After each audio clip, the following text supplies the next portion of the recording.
안녕하십니까, 이용태입니다. 본 강좌는 애프터 이펙트 CS6에 대한 강좌입니다.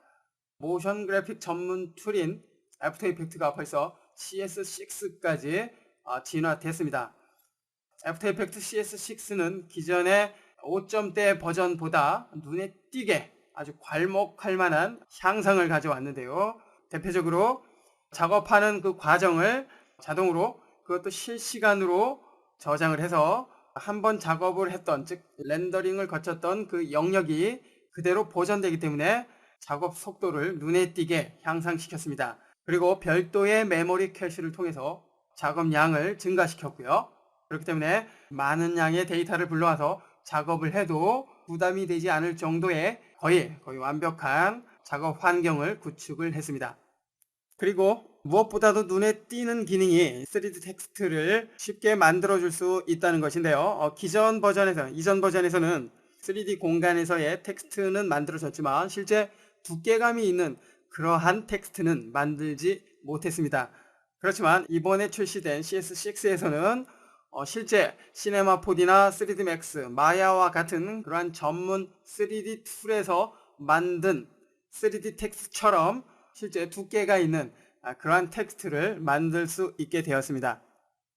그리고 또한 마스크 가장자리를 부드럽게 해주는 마스크 패더링이라는 기능이 새롭게 추가됐고요. 그 밖에도 입체 영상을 만들어주는 스테레오 3D 리그라는 것이 주목을 받고 있고요.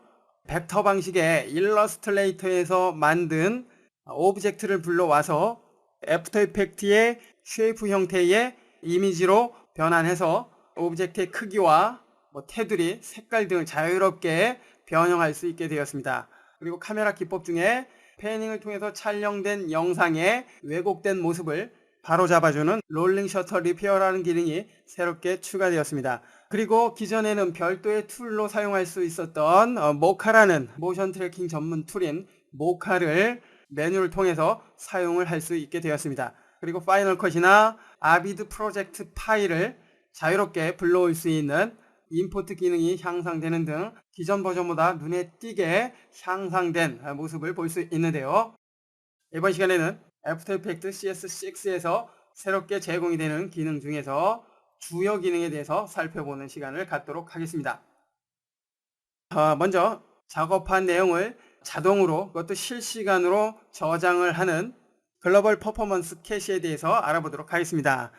이 기능을 사용을 하면 짧은 시간에 더 많은 작업을 수행을 할 수 있으며, 작업한 내용 중에서 렌더링이 끝난 영역이라면 전혀 다른 작업 후에도 다시 이전에 작업했던 그 렌더링 구간을 자유롭게 실시간으로 확인을 할 수 있습니다. 자, 에디트 메뉴의 프레퍼런스, 미디어 앤 디스크 캐시로 들어가 보면 바로 이 부분인데요. 디스크 캐시, 현재 Enable 디스크 캐시라고 되어 있죠. 지금의 이 캐시에서 지정된 공간, 즉 하드디스크 영역을 통해서 앞서 언급한 작업을 수행을 해줄 수 있습니다.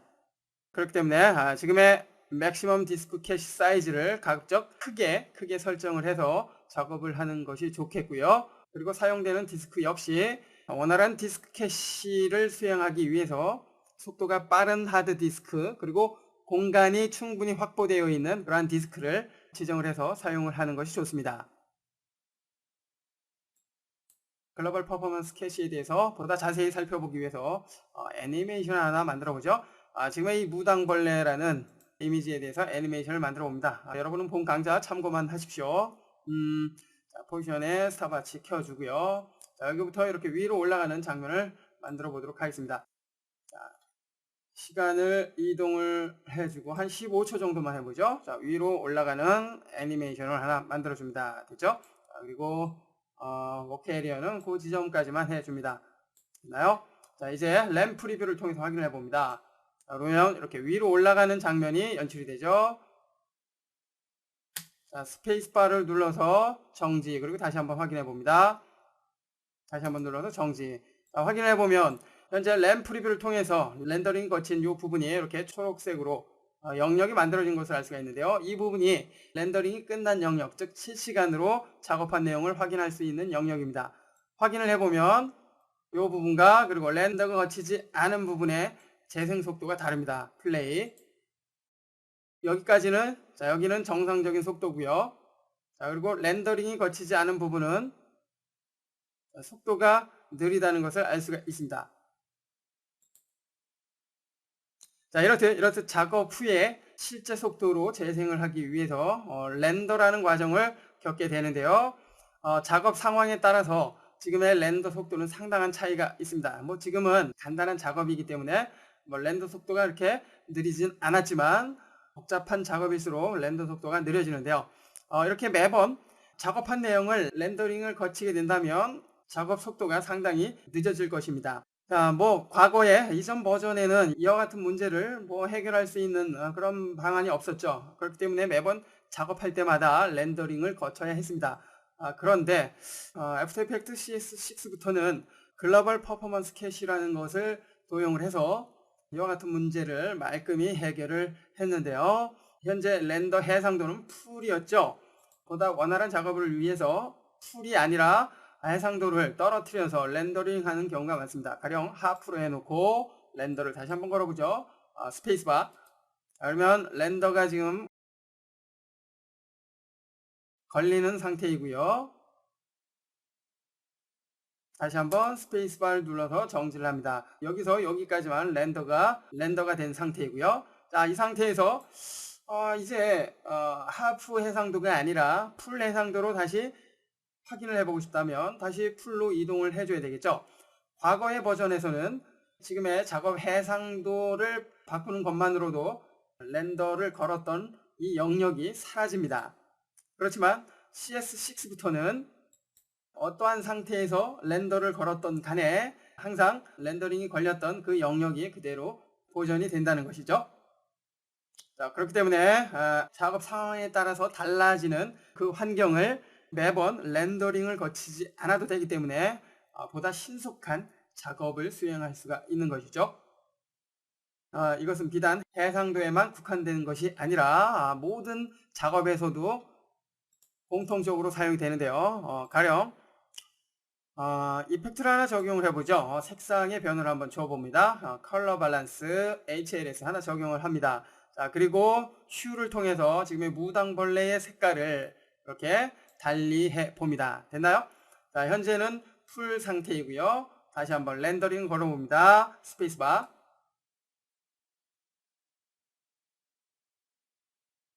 자, 여기까지만 살펴봅니다.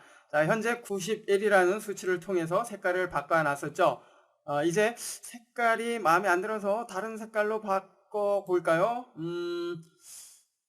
한번 100일 정도로 색깔을 바꿔 봅니다. 자, 그러면 색깔이 바뀌었는데 눈에 띄지는 않는군요. 자, 이번에는 자, 요 색으로 바꿔보죠. 278. 자, 그러면 색깔이 바뀌었죠. 자, 그러면 색깔이 바뀌었기 때문에 아까 렌더했던 영역이 사라지고 없어졌습니다. 즉 렌더가 다시 걸려야 한다는 것이죠. 자, 그러면 렌더를 다시 한번 걸어보죠. 자, 현재 수치 잘 기억을 하십시오. 278입니다. 스페이스바.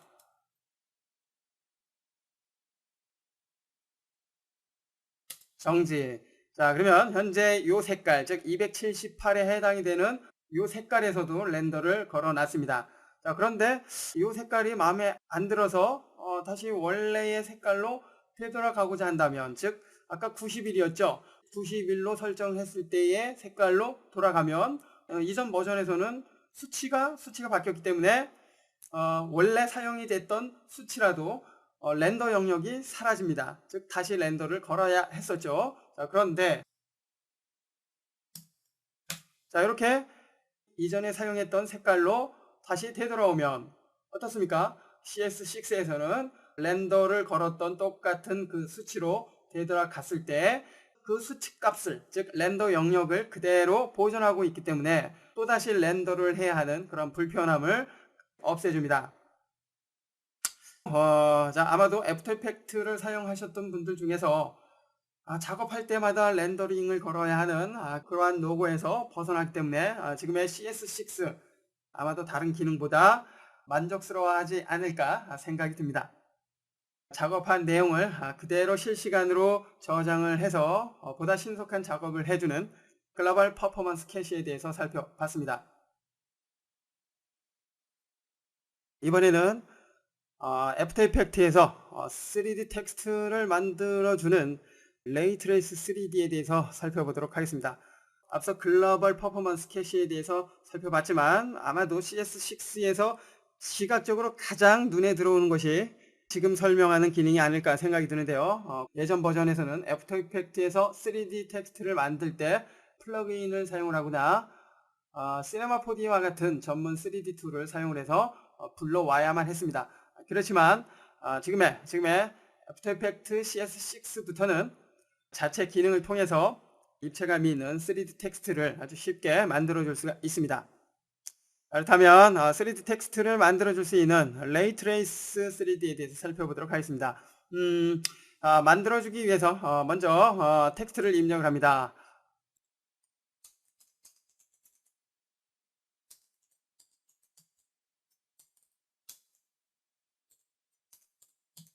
레이트레이스 3D라고 입력을 했고요. 글자 크기를 좀 키워볼까요? 충분히 키워줍니다. 그리고 위치 잡아주고요. 글자 간격 조금만 들어보죠. 됐습니다. 자, 요 상태로 해줍니다. 뭐 글자 색깔은 뭐 그냥 아무거나 사용을 해 보고요. 현재는 3D 상태는 아니죠. 물론 3D 레이어를 켜준다면 3D 공간에서 작업은 해줄 수가 있습니다. 뭐 가령 트랜스폼의 로테이션을 사용을 해서 뭐 이렇게 회전 등은 해줄 수가 있겠죠. 물론 이 상태도 3D라고 볼 수 있지만 현재 사용이 되고 있는 이 텍스트는 두께가 없죠. 두께가 없기 때문에 실제로 3D 오브젝트라고 볼 수는 없습니다. 컨트롤 Z. 이제 지금의 요 평면의 글자를 3D 오브젝트로 만들어 보도록 하겠습니다. 먼저 그렇게 해주기 위해서는 컴포지션 세팅으로 들어가서요. 어드밴스 그리고 렌더 타입을 클래식 3D가 아니라 레이트레이스 3D로 변환을 해줘야 합니다. 이렇게 변환을 해준 후에 오케이. 자, 변환되는 시간이 좀 걸리죠. 변환이 된 후에는 지금 이 평면의 글자가 3D 글자로 바뀌어집니다. 바뀌어졌고요. 이제 확인해 보죠. 아래쪽에 보이면 시메트리 옵션이 있는데요. 열어봅니다. 자, 열어서 해상도를 좀 떨어뜨리죠. 하프로 좀 떨어뜨려서 렌더 속도를 좀 빠르게 해줍니다. 됐고요. 자, 지미트리 옵션을 보면은 자, 여기 익스트루션 뎁스가 있는데요. 지금의 글자 두께를 설정을 해주는 옵션입니다. 자, 50 정도로 한번 해봅니다. 50 정도. 그러면 두께가 생긴 것을 알 수가 있는데요. 확인하기 위해서 트랜스폼의 Y 로테이션 값을 설정을 해봅니다. 자, 너무 많이 갔나요? 자, 요 정도. 자, 그럼 두께가 만들어진 것을 알 수가 있죠. 자, 조금만 더 두껍게 해볼까요? 한 80 정도로 증가를 해봅니다. 자, 그럼 두께가 만들어진 것을 알 수가 있습니다. 현재는 오브젝트의 앞면, 옆면, 그리고 뒷면이 모두 같은 색이기 때문에 눈에 쏙 들어오진 않는데요. 쏙 들어오게 하기 위해서 색깔을 한번 바꿔보죠. 애니메이션으로 가서요. 프론트 컬러를 어떤 색으로 해볼까요? 자, 현재는 빨간색 기본 색깔이고요. 색깔을 바꿔봅니다. 자, 색깔을 바꿔주니까 이제 눈에 좀 들어오죠. 그리고 이번엔 베벨은 모서리죠. 모서리의 컬러 역시 바꿔줍니다. 됐나요? 자, 그리고 뭐 옆면의 색깔 필요하다면 사이드의 컬러 역시 바꿔줄 수 있습니다. 원하는 색깔로 얼마든지 바꿔줄 수 있죠. 됐습니다. 자, 이렇게 각 면의 색깔을 바꿔줄 수 있다는 거 알 수가 있었습니다. 베벨의 뎁스를, 즉 깊이를 조금 증가를 해볼까요? 자, 20 정도로 증가를 해줍니다. 됐고요. 자, 베벨 스타일을 어떤 걸 해볼까요? 자, 앵글 둥근 모양으로 이렇게 앵귤러로 해서 좀 둥글게 해줍니다. 근데 너무 두껍죠? 한 3 정도로 줄여봅니다. 3 정도로 줄이니까 이와 같은 모습으로 바뀐 것을 알 수가 있습니다. 자, 이렇듯 레이트레이스 3D를 사용하면 애프터 이펙트에서도 전문 3D 툴에서 만든 3D 글자를 만들어 줄 수 있다는 거 알 수가 있었습니다. 역시 뭐 트랜스폼의 포지션이나 뭐 그 밖의 옵션을 통해서 애니메이션을 만들어 줄 수 있습니다. 가령 포지션에 스톱워치 켜주고요. 뭐 처음에는 이 상태에서 날아오는 그런 애니메이션을 만들어 줄 수 있다는 것이죠.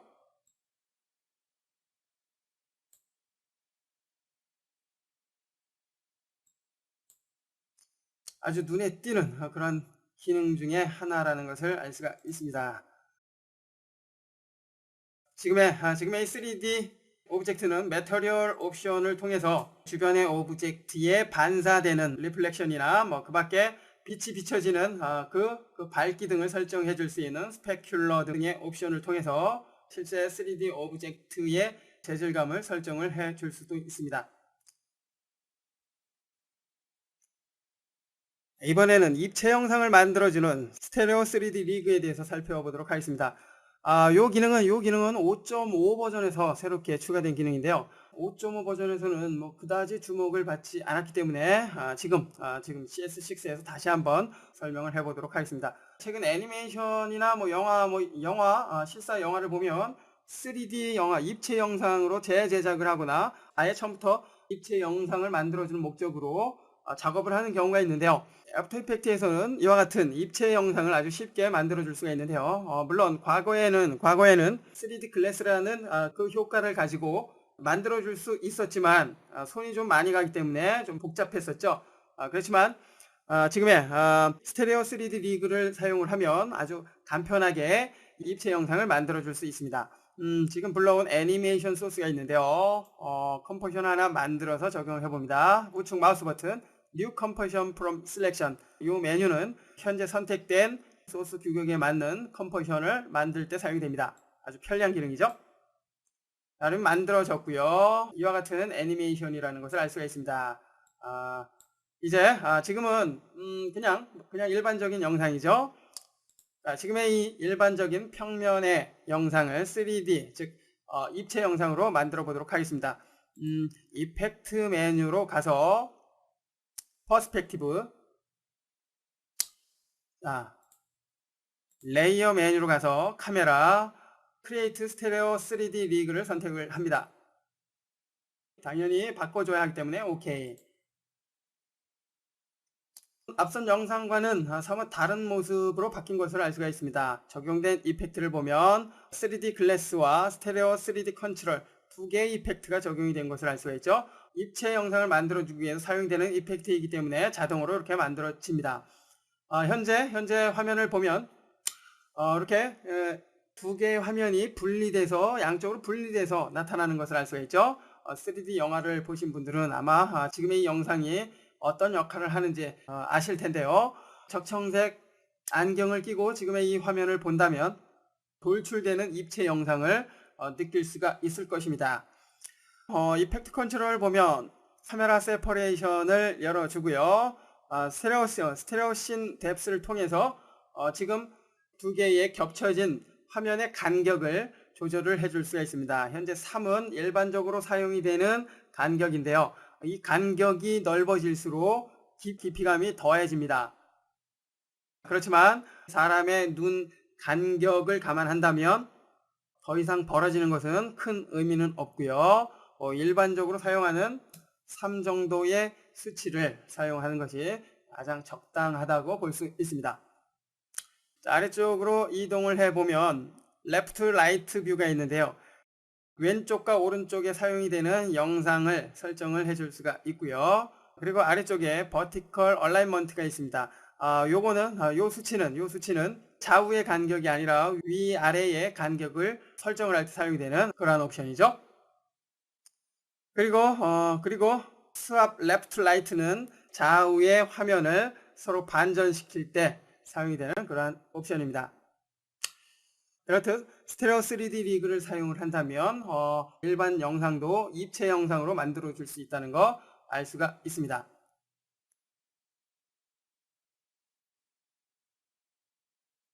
이번에는 3D 카메라 트래커에 대해서 살펴보도록 하겠습니다.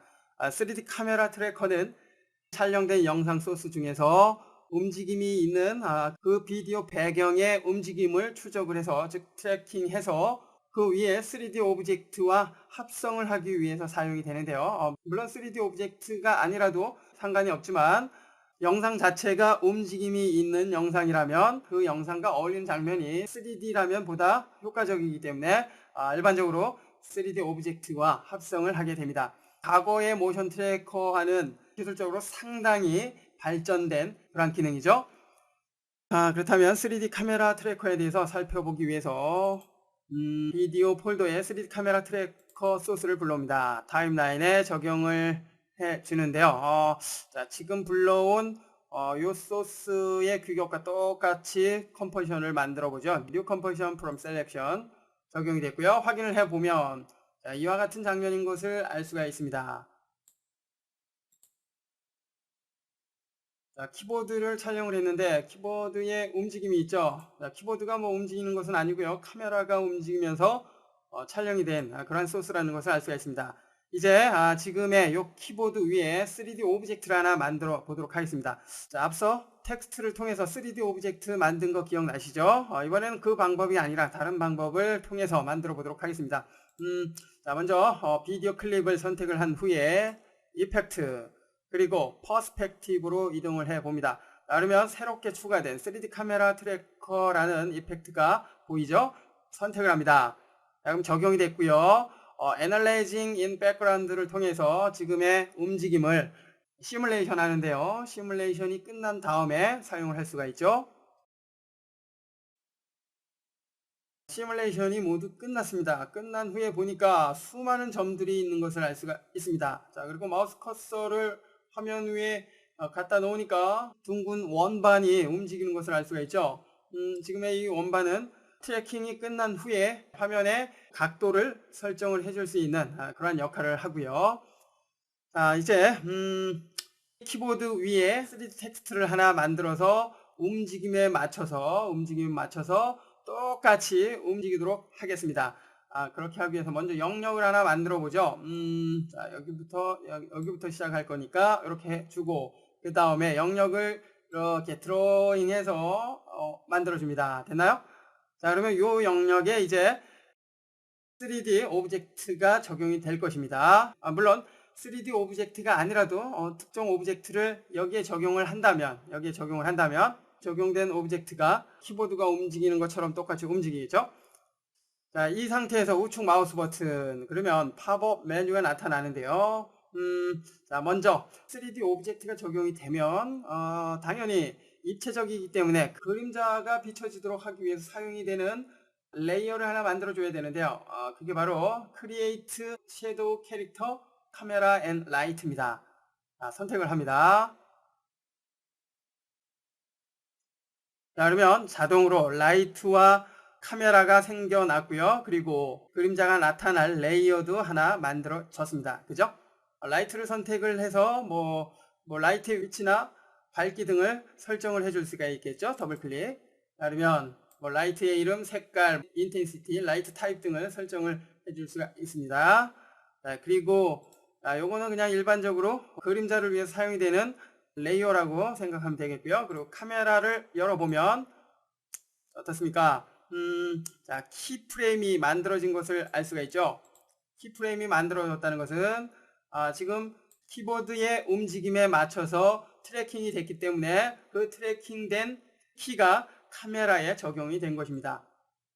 이제 다른 오브젝트를 적용을 했을 때 카메라의 영향을 받기 때문에 그 적용된 오브젝트도 키보드의 움직임과 똑같이 움직이게 되는 것이죠.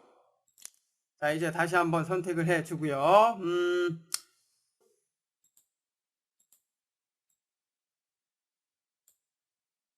자, 다시 한번 우측 마우스 버튼 선택을 해서 크리에이트 텍스트를 선택을 합니다. 자, 그러면 글자가 생겨난 것을 알 수가 있고요. 글자를 설정을 하기 위해서 열어주고요. 자, 글자는 그냥 텍스트 기본 글자를 사용을 해주는데요. 만약 바꾸고자 한다면 더블 클릭해서 원하는 글자로 바꿔줄 수도 있습니다. 참고하시고요. 자, 그리고 현재 글자의 위치가 너무 우측으로 치우쳐 있죠. 자, 앵커 포인트를 사용해서 앵커 포인트 혹은 포지션을 통해서 위치를 잡아줍니다. 자, 위치를 잡아주고요. 바로 아래로 고요. 크기가 너무 큰 것 같습니다. 스케일을 통해서 좀 줄여봅니다. 이 정도. 그리고 포지션 이렇게 해줍니다. 됐나요? 자, 그리고 Z 로테이션을 통해서 글자를 이렇게 좀 이 정도로 회전을 시켜주고요.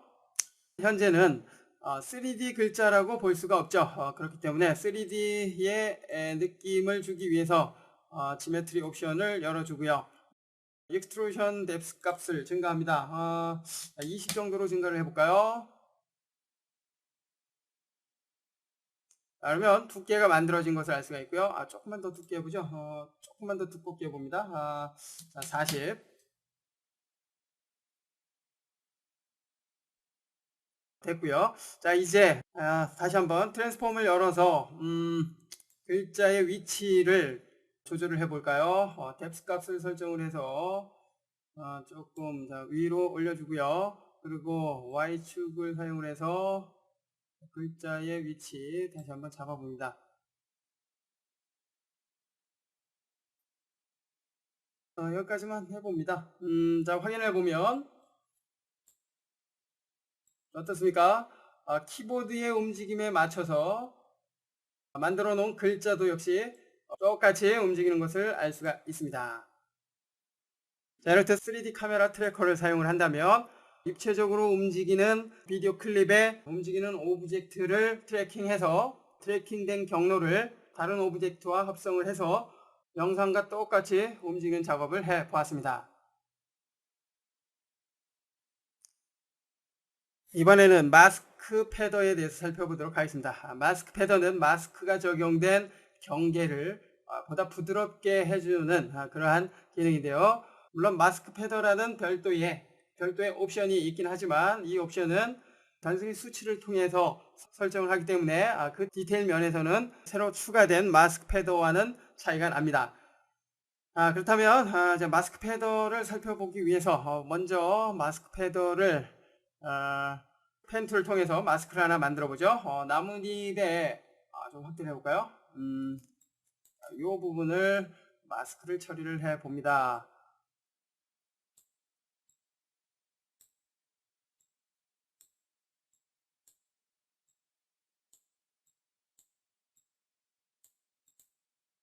자, 이렇게 합쳐주고요.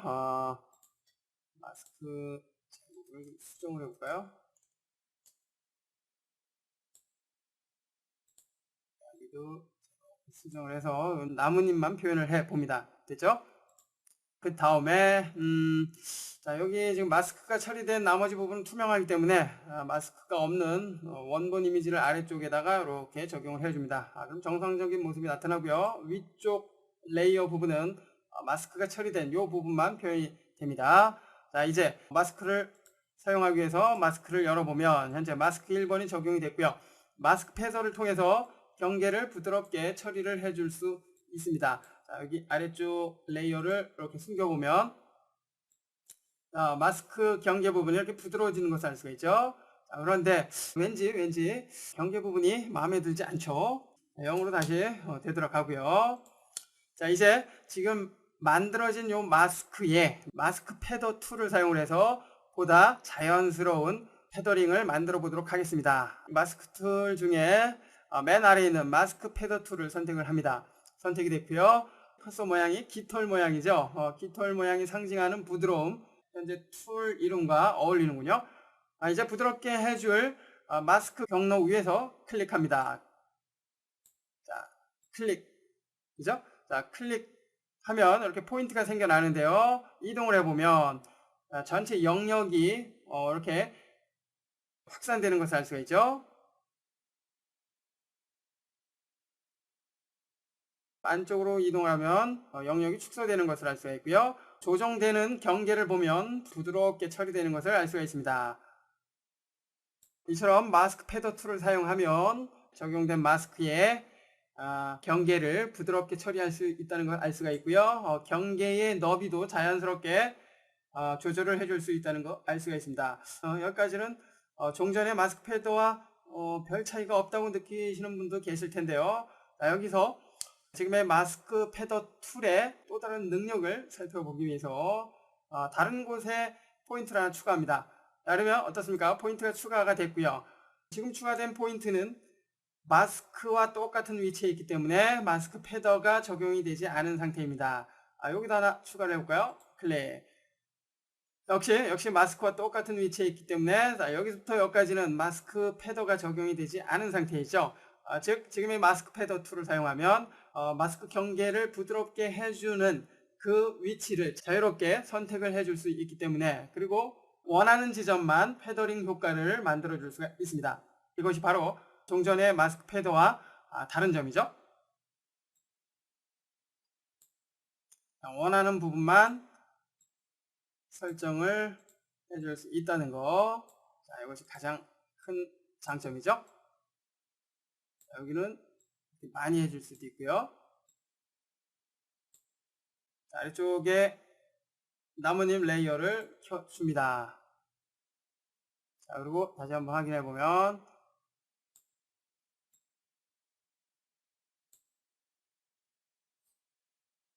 이처럼 마스크 패더 툴을 사용하면 마스크가 적용된 특정 지점의 경계 부분을 자유롭게 패더링 효과를 줄 수 있다는 거 알 수가 있었습니다.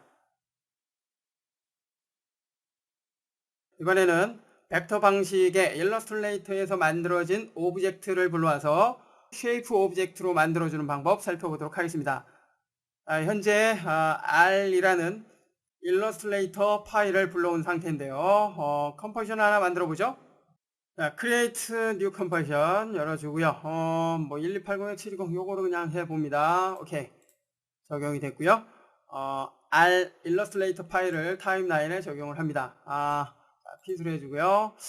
자, 지금의 요 모습이 일러스트레이터에서 만들어진 모습이죠. 오브젝트의 모습입니다. 확대를 보면 이와 같이 나타나는 것을 알 수가 있고요. 아래 중간에 무늬가 있는 이 상태입니다. 자, 일러스트레이터 파일을 불러왔을 때 일러스트레이터의 그 경계를 부드럽게 사용을 하기 위해서 사용이 되는 기능이 퀄리티 기능인데요.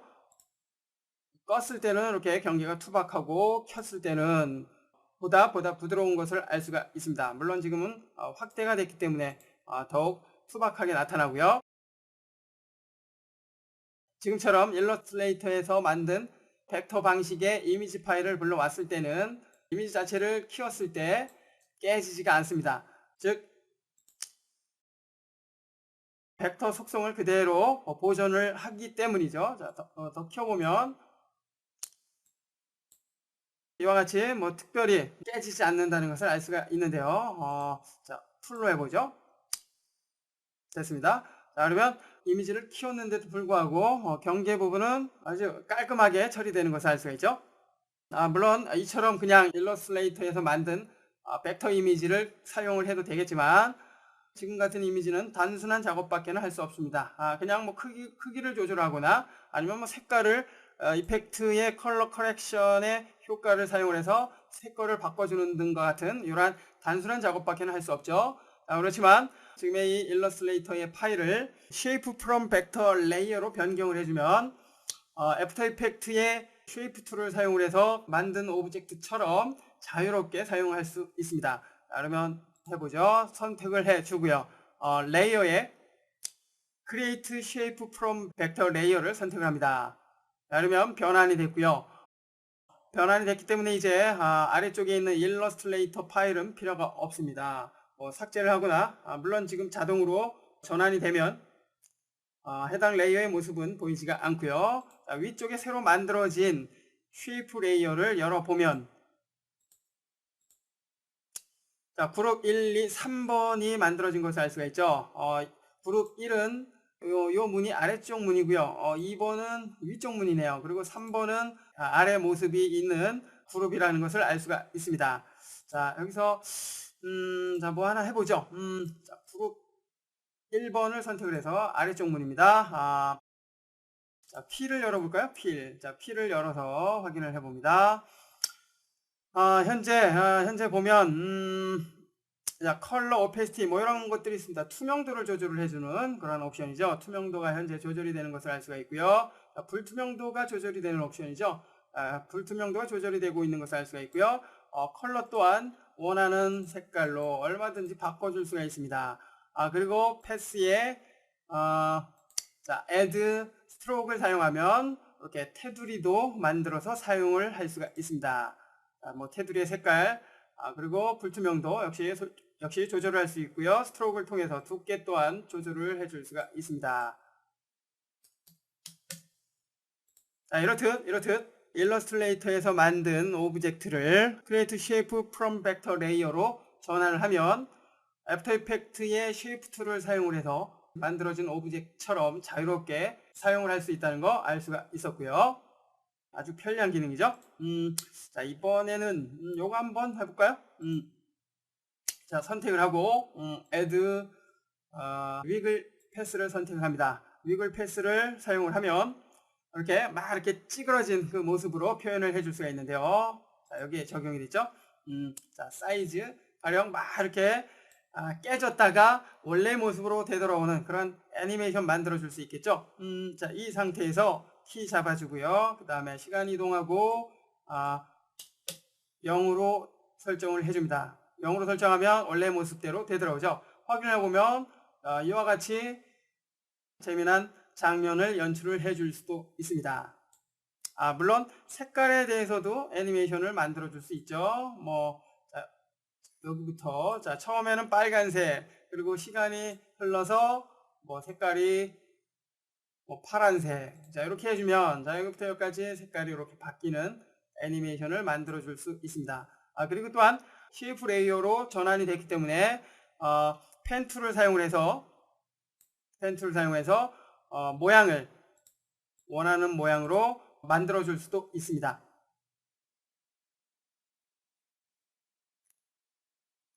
이번에는 롤링 셔터 리페어에 대해서 살펴보도록 하겠습니다. 우리가 패닝을 해서 촬영을 하거나 아니면 빠른 움직임이 있는 장면을 촬영을 했을 때 그 움직이는 오브젝트에 왜곡 현상이 일어나는데요. 그 왜곡 현상을 안정화시켜 줄 때 사용이 되는 그 기능이 롤링 셔터 리페어라는 효과입니다. 지금 불러온 요 소스를 보면 이렇게 빠르게 달리는 자동차의 모습인데요. 뭐 현재는 뭐가 문제가 있는지 알 수가 없죠. 롤링 셔터 리페어라는 효과를 적용하면 어떠한 모습이 왜곡이 됐는지 알 수가 있는데요. 적용을 해보죠. 비디오 클립 레이어를 선택을 해주고요. 이펙트, 디스토트, 롤링 셔터 리페어를 적용을 해줍니다. 적용을 하니까 뭔가 변화가 생겼는데요. 이펙트 컨트롤에서 스캔 디렉션, 즉 방향을 설정을 해봅니다. 오른쪽에서 왼쪽으로 움직이죠. 그러면 라이트에서 레프트, 자, 이렇게 바꿔주고요. 자, 일단 확인을 하기 위해서 빠르게 움직이는 자동차가 있는 부분으로 이동을 해 줍니다. 지금의 이 자동차가 있는 상태에서 적용된 롤링 셔터 리페어를 해제를 해볼까요? 화면이 변화가 생기는 것을 알 수가 있죠. 자, 이번에는 자, 버스의 모습이 보이도록 해주고요.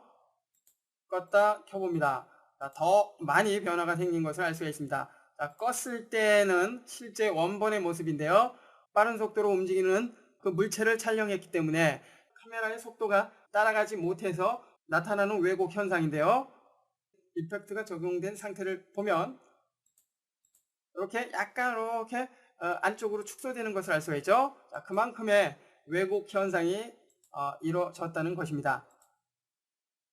이처럼 빠른 패닝이나 빠른 물체를 촬영했을 때에 생기는 그 왜곡 현상을 보정시키고자 한다면 지금의 롤링 셔터 리페어 효과를 활용을 해 보십시오. 메소드를 픽셀 모션으로 바꿔보니까 이전의 워크와는 좀 다르죠?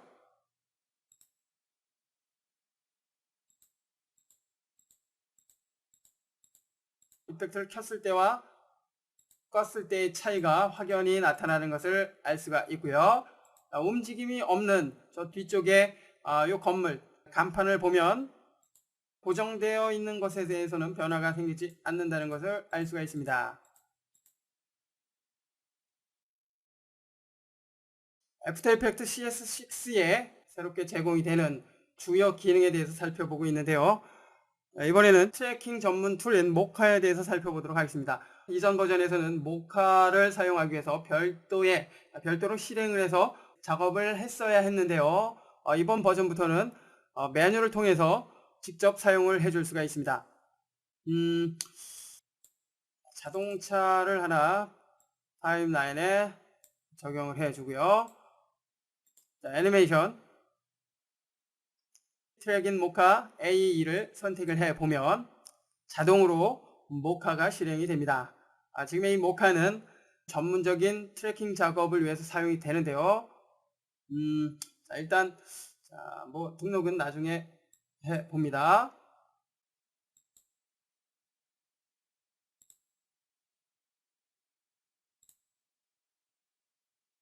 이처럼 애프터 이펙트 타임라인에 적용된 비디오 클립이 모카에 적용된 상태인데요. 확인을 해보면 이와 같이 동영상 파일을 그대로 사용할 수 있다는 것을 알 수가 있습니다. 지금 화면에 움직임이 있는 오브젝트의 움직임을 아주 정교하게 트래킹 해주고자 한다면 지금의 모카를 잘 활용을 해 보십시오. 모카에 대해서는 모카에 관한 서적이나 강좌를 참고해서 모카의 자세한 사용법에 대해서 익혀두시길 바라고요. 제 생각엔 애프터 이펙트 CS6에 새롭게 추가된 3D 카메라 트래커를 이용을 해도 모카만큼 정교한 트래킹 작업을 할 수 있기 때문에 특별한 상황이 아니라면 굳이 모카를 사용을 하지 않아도 될 것 같은데요. 여하튼 이 부분은 여러분들이 판단해야 될 문제이겠죠.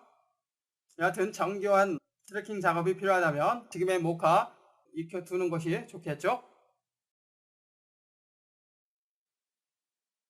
애프터 이펙트 CS6에 새롭게 추가된 기능 중에서 주요 기능에 대해서 살펴보고 있는데요. 마지막으로 파이널 컷이나 아비드에서 제작한 프로젝트 파일을 자유롭게 불러와서 사용할 수 있는 프로 임포트 AE에 대해서 살펴보도록 하겠습니다. 파일의 임포트 작업을 위한 외부 파일을 불러올 때 임포트 파일을 사용하는데요. 새롭게 추가된 기능 중에서 프로 임포트 애프터 이펙트 메뉴를 사용하면 앞서 언급한 파이널 컷이나 아비드로 편집한 프로젝트 파일을 불러와서 애프터 이펙트를 통해서 작업을 해줄 수가 있습니다. 이와 같이 프로 임포트 애프터 이펙트 설정창이 나타나는데요. 파일 형식을 보면 AAF 아비드 파일이죠. 그리고 작업 데이터 파일을 불러오는 OMF, 그리고 파이널 컷 프로젝트 파일은 FCP 파일을 불러올 수 있다는 거 알 수가 있고요. 그리고 모션 파일을 불러올 수 있다는 거 알 수가 있습니다. 이처럼 범용적으로 사용하는 아비드나 파이널 컷 그리고 모션 등에서 작업한 프로젝트 파일을 애프터 이펙트에서도 자유롭게 불러올 수 있기 때문에 프리미어나 베가스 등과 같은 어도비 제품이 아닌 다른 회사의 편집 툴을 사용을 하시는 분들에게도 애프터 이펙트를 사용할 수 있는 그 가능성이 넓어졌다고 볼 수 있죠. 여하튼 파이널 컷이나 아비드, 모션 등을 사용하는 분들 중에서 해당 편집 툴에서 작업한 프로젝트 파일을 애프터 이펙트에서 작업을 하고자 한다면 지금의 프로 임포트 애프터 이펙트 기능을 잘 활용을 해 보십시오. 지금까지 애프터 이펙트 CS6에 새롭게 추가된 주요 기능에 대해서 살펴봤는데요. 그 밖에도 애프터 이펙트 CS6는 보다 다양한 새로운 기능이 새롭게 추가됐습니다.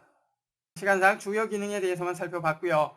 나머지 새롭게 추가된 기능에 대해서 궁금하다면 어도비 홈페이지를 통해서 살펴보시거나 관련 도서를 통해서 확인을 해 보십시오.